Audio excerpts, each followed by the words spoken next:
السلام علیکم ناظرین، آج ہم P P S C, F P S C اور این ٹی ایس کے حوالے سے ایک اور ویڈیو لے کر آئے ہیں۔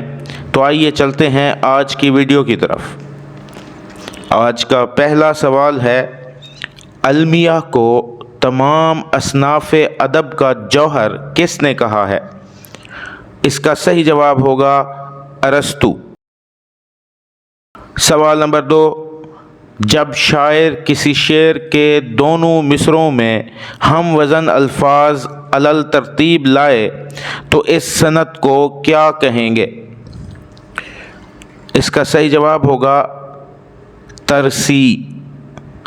سوال نمبر 3، سودا کو اردو قصیدے کا نقاش اول کس نے کہا؟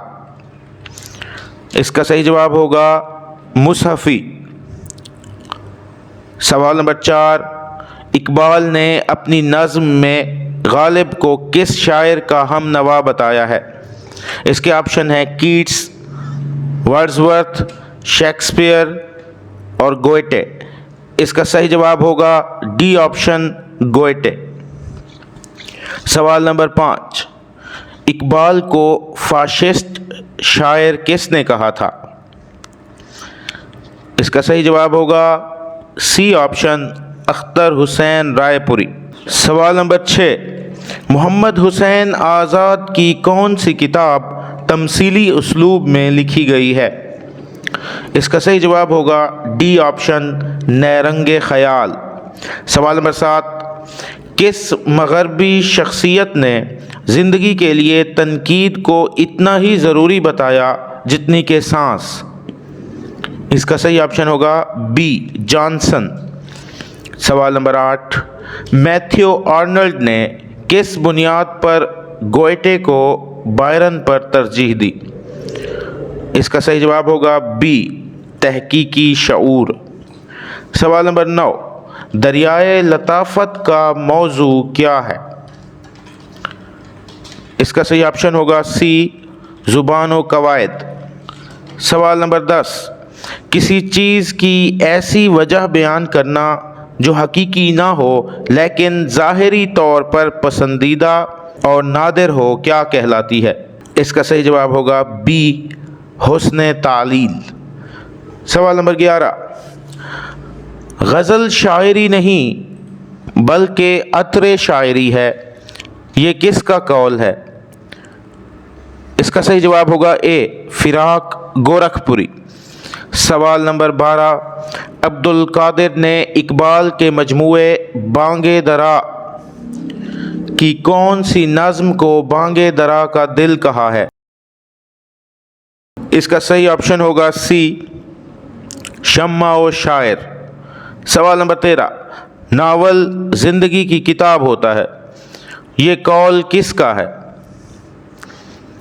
اس کا صحیح جواب ہوگا D option, D H Lawrence. سوال نمبر 14، ماہرین لسانیات نے کسے ہند آریائی زبانوں کے عہد وسطیٰ اور عہد جدید کو ملانے والی کڑی کہا ہے؟ اس کا صحیح آپشن ہوگا اپبھرنشوں کو۔ سوال نمبر 15، تذکرہ چمنستان شعراء کے مصنف کا پورا نام کیا ہے؟ اس کا صحیح جواب ہوگا سی، لچھمی نارائن شفیق۔ سوال نمبر 16، کتب مشتری میں مشتری ابتداً کس نام سے مشہور تھی؟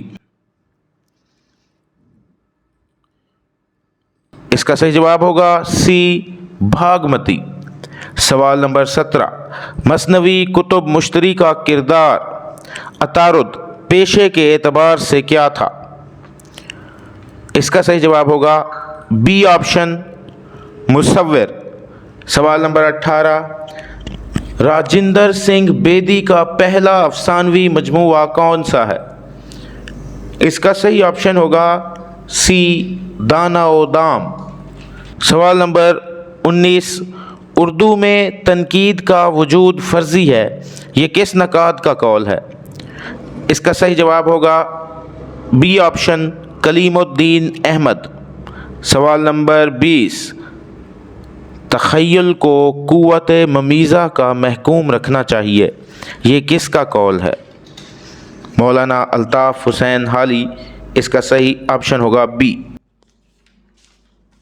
سوال نمبر 21، فسانہ عجائب کا کون سا کردار بے ثباتی دنیا پر تقریر کرتا ہے؟ جادوگر، طوطا، بندر، چڑی مار۔ اس کا صحیح آپشن ہوگا سی، بندر۔ سوال نمبر 22، دکن کے کس دور میں اردو زبان و ادب کی زیادہ ترقی ہوئی؟ عادل شاہی دور میں، قطب شاہی، بہمنی دور یا بیدر شاہی؟ اس کا صحیح آپشن ہوگا بی، قطب شاہی دور۔ سوال نمبر 23، ماہرین لسانیات نے صوتی، صرفی اور نحوی خصوصیات کی بنا پر زبان کے کتنے خاندان بنائے ہیں؟ اس کا صحیح آپشن ہوگا بی، 8۔ سوال نمبر 24، محمد حسن کی کتاب ادبی تنقید میں کس نوع کی تنقید ملتی ہے؟ ساختیاتی، نفسیاتی، حیتی یا عملی؟ اس کا صحیح آپشن ہوگا ڈی، عملی تنقید۔ سوال نمبر 25، بین المتونیت کس تنقیدی رجحان کی نمائندہ ہے؟ اس کا صحیح آپشن ہوگا ڈی، مابعد جدیدیت۔ سوال نمبر 26، سچ اور جھوٹ کا رزم نامہ کس کتاب سے ماخذ ہے؟ اس کا صحیح آپشن ہوگا ڈی، نیرنگ خیال۔ سوال نمبر 27، تنقید کی کس شاخ میں تخلیق کی صحت اور الفاظ کے در و بست پر خصوصی غور کیا جاتا ہے؟ اس کا صحیح آپشن ہوگا ڈی، متنی تنقید۔ سوال نمبر 28، سر سید کی نثر کس نوع کی ہے؟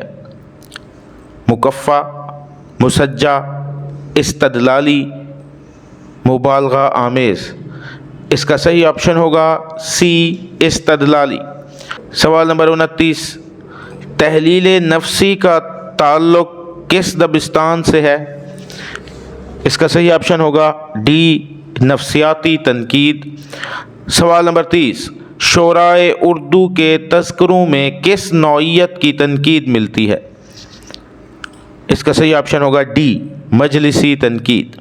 یہ تھی ہماری آج کی ویڈیو۔ کل انشاءاللہ نئے معروضی سوالات کے ساتھ حاضر ہوں گے۔ تب تک کے لیے اللہ حافظ۔